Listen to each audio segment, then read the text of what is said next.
It has been 522 days since the last time I stepped on an airport, approximately a year and a half. And needless to say, I miss traveling. How about you? When was the last time you were in an airport to travel for holidays, family visit, or even a business trip? All of us must feel the pain of being cooped up inside the house and not being able to travel during the last 18 months. The pandemic has put everything to a standstill. No commercial flights were allowed to take off and land. No one is permitted to come in and leave the country.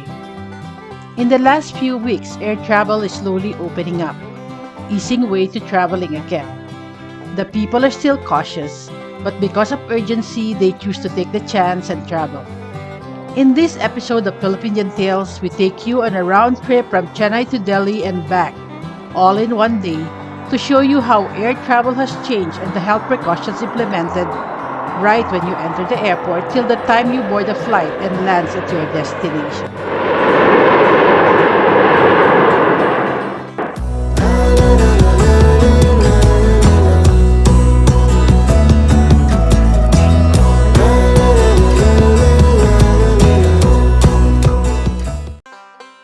Traveling is not yet fully safe, and so, if not necessary, it is advised not to take up any travel for now.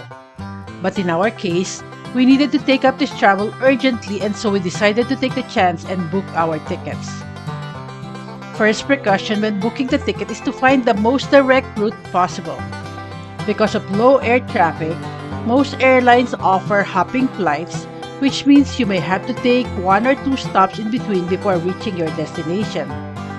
A major disadvantage of this is that you will end up being exposed to more number of people because as these flights hop from one airport to another, passengers get off and another set of passengers board.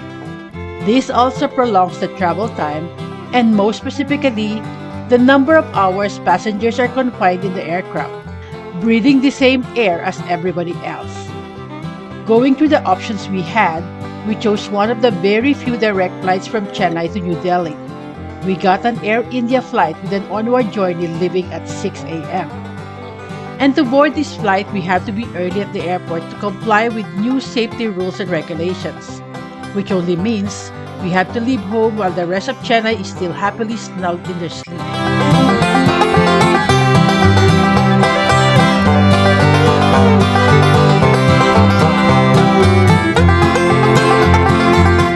Oh, the airport. Did you miss the sight of the airport? I did miss coming to the airport. Those bright lights seems a lot brighter because there are less people and the space seems massive with very few souls scampering to get checked in and board their flight to their destination. At first, our body clock badly needs refueling. Fortunately, our favorite filter coffee is right here.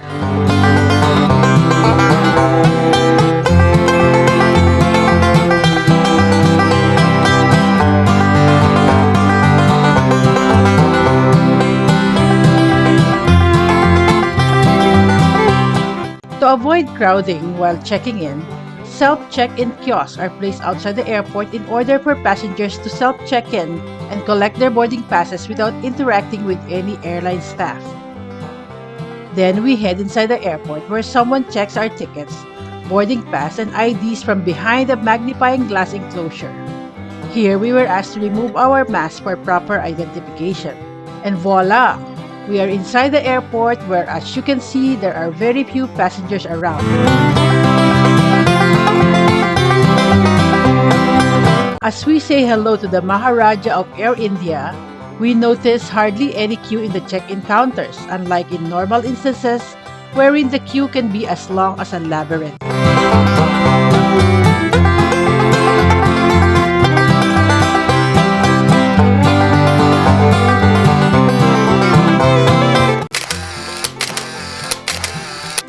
The benches are empty and the security check is relatively free. We decided to go ahead and get ourselves checked so we can sit and relax inside, near our boarding gate.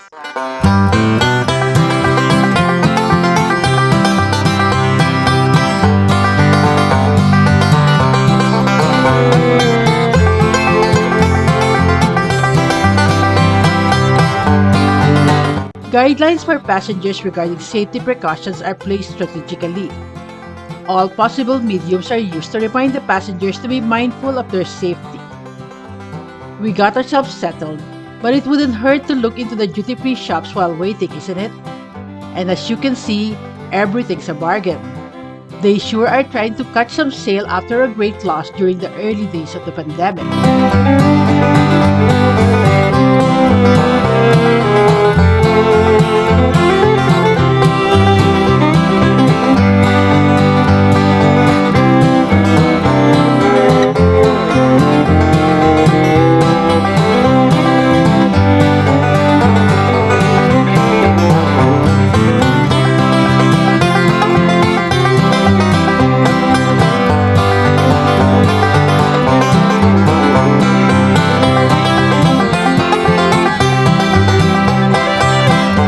See those empty seats? It seems strange seeing the airport this way. Few minutes before boarding, we were asked to collect our protective gears.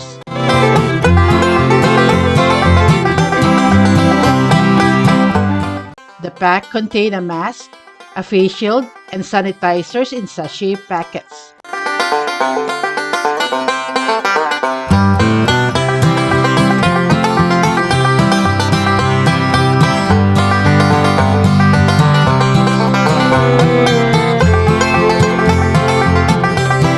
Here we are now looking like astronauts. Believe me, it's not very comfortable, but it's for our safety and so we had to conform. Now it's time to board and take the walk down the corridor leading to the aircraft.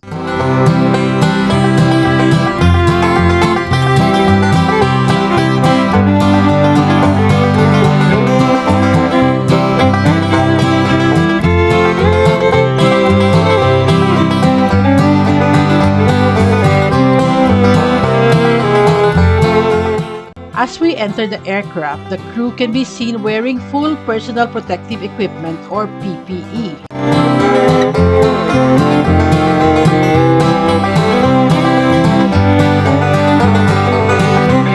And here, you will see that only the window and aisle seats are occupied. Middle seats are kept vacant.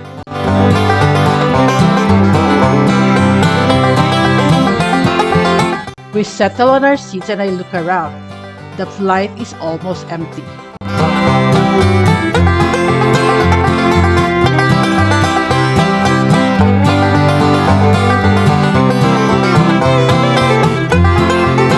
एक ही यात्रियों को मौजूद होने की अनुमति है। आपकी सुविधा के लिए प्रत्येक शौचालय में हैंड सैनिटाइजर रखी गई है। ध्यान रखें, टॉयलेट बोल में ऐसे वस्तुओं ना डालें जिससे वो ब्लॉक हो जाए। कृपया कैबिन में चलना फिरना कम से कम रखें।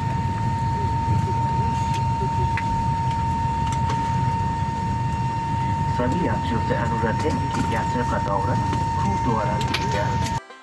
Then we begin to taxi and we took off.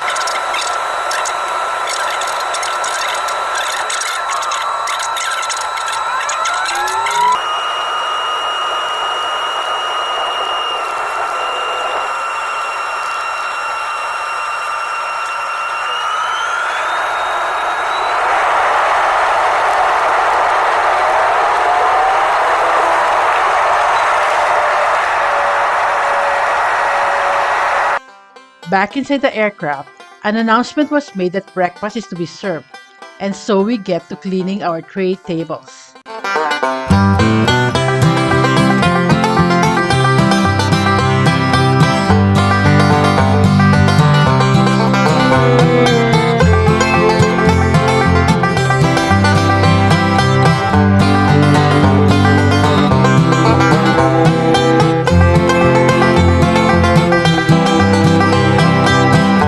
Food was nothing fancy. Typical South Indian breakfast of upma and sambar bada, a bottle of water, a bread roll with butter, and a bowl of fruit yogurt. The empty seat in between us made it a lot convenient to eat properly, not bumping into each other's arms. How I wish all flights are like this.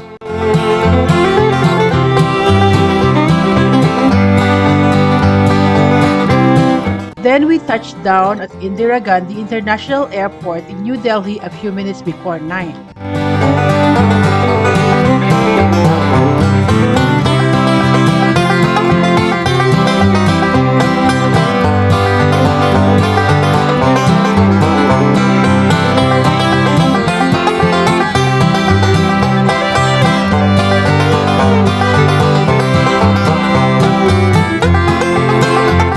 This airport boasts of interesting displays that gives us a lot of information about the country's history.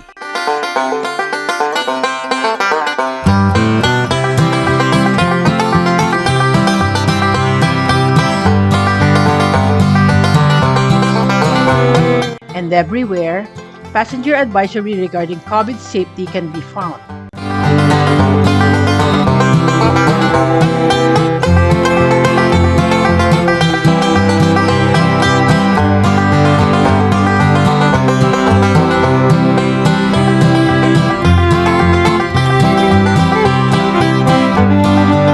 This huge wall was displaying different mudras, fascinating the passengers arriving.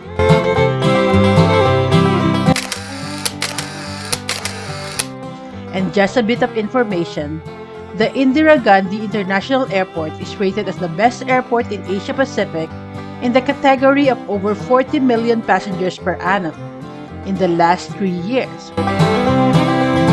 On the way to the exit are restaurants, shopping stalls, and taxi services. And just another tip, don't ever hire a taxi from inside the airport. We found that taxi rental just a few steps from the exit is 6 times cheaper than those from inside. Then off we go to attend to our work in the capital.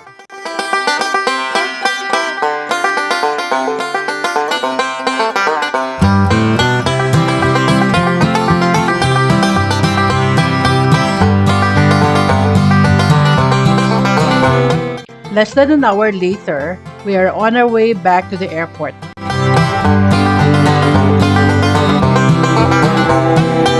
And we checked in for our flight, which is still 7 hours later. And just like in Chennai, we self-checked in on the kiosk outside, went through security, and got inside.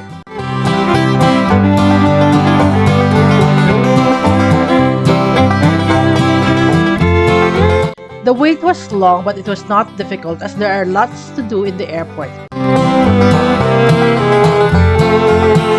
You can either buy a book and read. The free Wi-Fi allows for your personal entertainment. There are televisions everywhere, restaurants in every corner, shopping for everyone, and a lot of interesting artifacts to feed your brain with sound knowledge. Again, there are very few passengers around, giving us a lot of options on where to find a corner to rest and relax while waiting for our flight. See those yellow stickers? Those are meant to tell you that those seats are not to be occupied. Now it's time to board and notice the number of passengers. These are the only passengers in our entire flight. Less than 40 according to my count.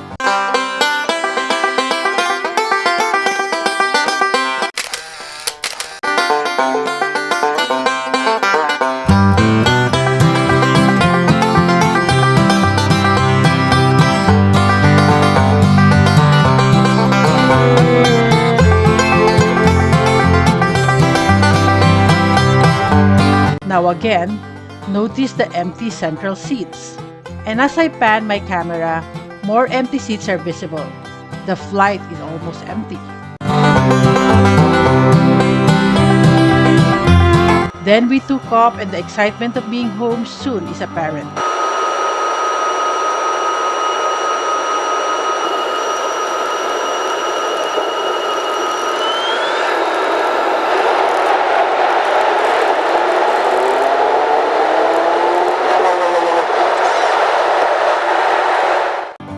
Dinner was served. This time, some pulao is served with paneer, with chapati, yogurt, a piece of cake, and a bottle of water. Notice that no coffee or tea was served in the flight as interaction between the crew and passengers are avoided and are kept to the minimum. 3 hours later, I could see Chennai down below, and I know I am home again.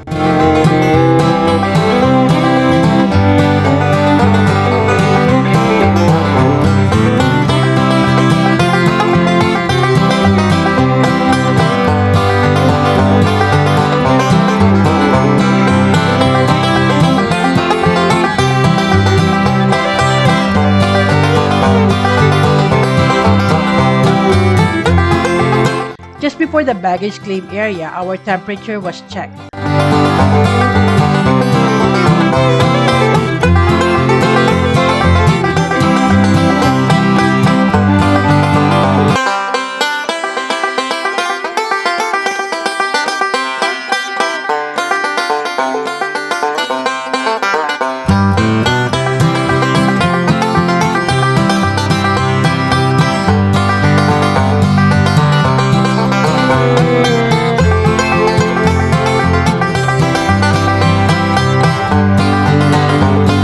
We leave the airport to join the city, which is as asleep as when we left this morning. But we are just grateful that we came back home safe.